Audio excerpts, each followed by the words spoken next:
నమస్తే. బీఆర్కే భక్తి ఛానల్కి స్వాగతం. నేను పద్మ. ఈ రోజు మనతో పాటు స్టూడియోలో ఉన్నారు ప్రముఖ ఆధ్యాత్మికవేత్త డాక్టర్ అనంతలక్ష్మి గారు. అమ్మని అడిగి మనకున్న సందేహాలన్నిటి కూడా నివృత్తి చేసుకునే ప్రయత్నం అయితే చేద్దాం. నమస్తే అమ్మ. నమస్తే తల్లి. అమ్మ, సాయంత్రం పూట దీపాలు వెలిగించిన తర్వాత చేయవలసిన పనులు, చేయకూడని పనులు అంటే ఈ రోజులు అంటే లైట్స్ ఆన్ చేస్తున్నాం, కానీ దీపం అనేది మనం సాయంత్రం పూటే వెలిగిస్తాం. అది ఇంటి వెలుగు కోసం. పగలంతా ఎలాగా సూర్య భగవానుడు మనకి ఎలా వెలిగిస్తాడు కాబట్టి. కానీ ఇప్పుడు లైట్స్ ఆన్, ఫ్లాట్స్ లో ఉందా అమ్మా? అందుకే లైట్స్ ఆన్ చేసేస్తున్నారమ్మా. అందులో ఏసీలు వేసుకుని తలుపులన్నీ బంధించుకున్న వాళ్ళకి లైట్ వేసుకుందే ఏమీ కనపడదు. కనుక అట్లా కాదు, సాయంకాలం అయ్యాక రాత్రి అయ్యాక అని చెప్పుకోవడం సరిపోతుంది. పూర్వం అయితే పగటిపూటంతా సూర్యకాంతి ఉండేది గనక రాత్రిపూటే సూర్యుడు అస్తమించే సమయంలో దీపం పెట్టుకునేవాళ్ళు ఇంట్లో వెలుగు ఉండడానికి. ఆ సమయానికి సంబంధించిన నియమాలు కొన్నప్పుడు చెప్పారు.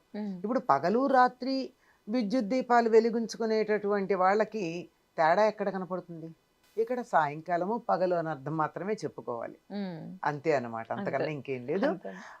పూర్వం ఏం చెప్పేవాళ్ళు అంటే దీపం మహాలక్ష్మి, దీపలక్ష్మి నమోస్తుతే అని, దీపేన సాధ్యతే సర్వం దీపలక్ష్మి నమోస్తుతే అని చెప్పి ఆ దీపం లక్ష్మీదేవిగా భావించుకుంటారు. ఆవిడ్ని మన ఇంట్లో పెట్టుకున్న తర్వాత లక్ష్మి మన ఇంటికి వచ్చాక ఇంట్లోంచి లక్ష్మిని బయటికి పంపించొద్దు అని మన వాళ్ళకు నమ్మకం ఉండేది. అందుకని దీపాలు పెట్టిన తర్వాత ఎవరికి డబ్బులు ఇవ్వకుండా ఉండడం, లేకపోతే ఉప్పు కొనడం, బెల్లం కొనడం, నూనె కొనడం, ఇంటికి తేవడం ఇవి చేసేవాళ్ళు కాదు. ఎందుకంటే ఉప్పు, బెల్లము, నూనె కూడా శనికి సంబంధించినవి. చీకట్లో శనికి సంబంధించిన వస్తువులు ఇంటికి తీసుకురాకూడదు అనేటటువంటి ఉద్దేశంతో. అట్లాగే తల దువ్వుకోకూడదు. ఎక్కడ కుదురుతుందమ్మా ఈ రోజుల్లో? పగలంతా పడుకుని రాత్రి ఉద్యోగాలకు బయలుదేరే వాళ్ళు ఉన్నారు కదా, వాళ్ళకు కుదురుతుందా? కుదరదు. వాళ్ళకు కుదరదు. ఎప్పుడూ ఎక్సెప్షన్స్ ఉంటాయి.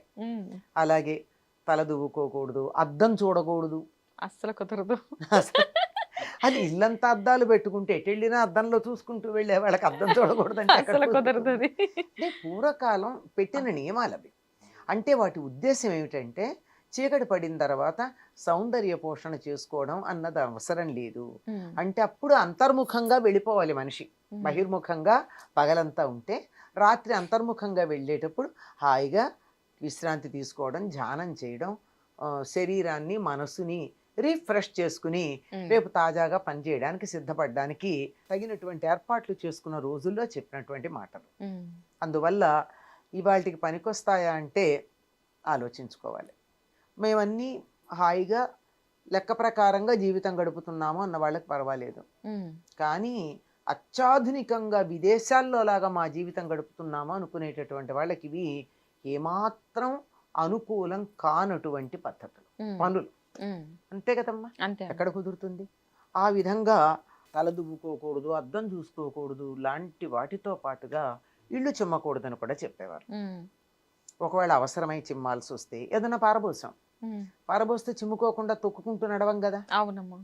అప్పుడు చిమ్మాల్సి వస్తే ఇళ్ళు చిమ్మి పాచి ఎత్తకుండా పక్కనే పెడతారు, ఇంట్లోంచి బయటపడేయకుండా. ఎందుకు? లక్ష్మీదేవి కాదు, ఆ మాట చెప్తారు, లక్ష్మీదేవి పోతుందని. విషయం ఏమిటంటే ఇప్పుడంటే పగటి కన్నా ఎక్కువగా విద్యుత్ దీపాలు వెలిగించుకుని మనం ఉంటున్నాం కదా, పగలో రాత్రి తేడా తెలియకుండా. పూర్వకాలం చిన్న దీపాలే ఉండేవి రాత్రి పూట. ఇంట్లోంచి ఏదో బయటికి ఏ వస్తువు అన్నా మనం అనుకోకుండా పడేసిన వస్తువులు అందులో ఉండి బయటికి వెళ్ళిపోయే ప్రమాదం ఉంది. తెల్లారిన తర్వాత కనపడతాయి అవి, చిన్న చిన్నవి ఏమన్నా ఉంటే అందులో అవి కనపడతాయి. రెండోది, ఈ చెత్త బయటకు పారేయడానికి వెడితే బయట పురుగు పుట్ర ఉండొచ్చు, అందుకే వాటి నుంచి రక్షణ. తర్వాత ఇంట్లో ఏదన్నా మనకి అజాగ్రత్తగా కావలసిన వస్తువులు కూడా ఈ చెత్తలో వెళ్ళిపోతాయేమో అని చెప్పి అక్కడ నుంచి రేపు పొద్దున చేయమని చెప్పారు. ఇది నాకు లాజికల్గా అనిపించినటువంటి మాట. అవునమ్మా. ఎందుకంటే లక్ష్మి అంటే ఏమిటి? చెత్త లక్ష్మి కాదు, మన విలువైనవి అందులో చెత్తలో వెళ్ళిపోతాయేమో అని చెప్పడం. తర్వాత బయటికి వెళ్తే మనకి ఏదన్నా ప్రమాదం రావచ్చు. బయటికి వెళ్ళాం అనుకోండి, బయట దీపాలు ఉండవు, విద్యుత్ దీపాలు ఉండేవి కాదు కదా పూర్వం. వీధి దీపాలు వెలిగించిన వెలిగి ఉంటాయి, వెలగకుండా ఉండొచ్చు. అలాంటప్పుడు బయటికి వెడితే వాటి నీడలో ఏ పామో తేలో ఉంటే ఎట్లా? అందుకని చెయ్యొద్దు అని చెప్పారు.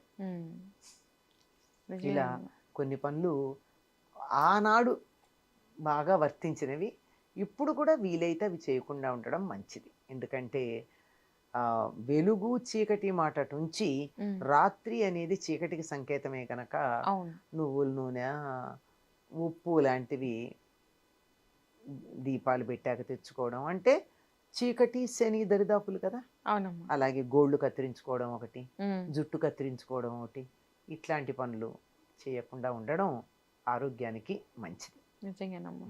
అది ఒక రకంగా వెనక్కి ఆలోచించి తీసుకునే నిర్ణయాలు పెద్దవారు చెప్పారంటే కనుక ఉమ్. అవి నిజంగా ఇప్పుడు గోర్లు కత్తిరించుకుంటారు, ఏమన్నా తినే ఐటమ్స్ లో పడచ్చు, ఉమ్. వెంట్రుకలు పడచ్చు. ఉమ్. అందుకే ఎందుకు night time day time cut చేసుకుంటే ఎక్కడో చోట వాడేస్తాం కదా. నైట్ టైం అయితే కనుక అవి అన్నలోకే గట్ట వెళ్ళే అవకాశం ఉంది అని. చాలా పాయిజనస్ కదమ్మా. అవును. వెరీ వెంట్రుక అన్నది చాలా భయంకరమైనటువంటిది. అవునమ్మా. అలాగే గోల్డ్ అంతకంటేను పనికిరానివి అవును. కనుక అట్లాంటివి తినే పదార్థాల్లో పడవచ్చు, లేదా ఇలా చిట్లు ఎక్కడో పడి తర్వాత ఎప్పుడో రావచ్చు. అవును. పగటిపూట అయితే బాగా తెలుస్తాయి. ఇప్పటికీ వర్తించే విషయం అది.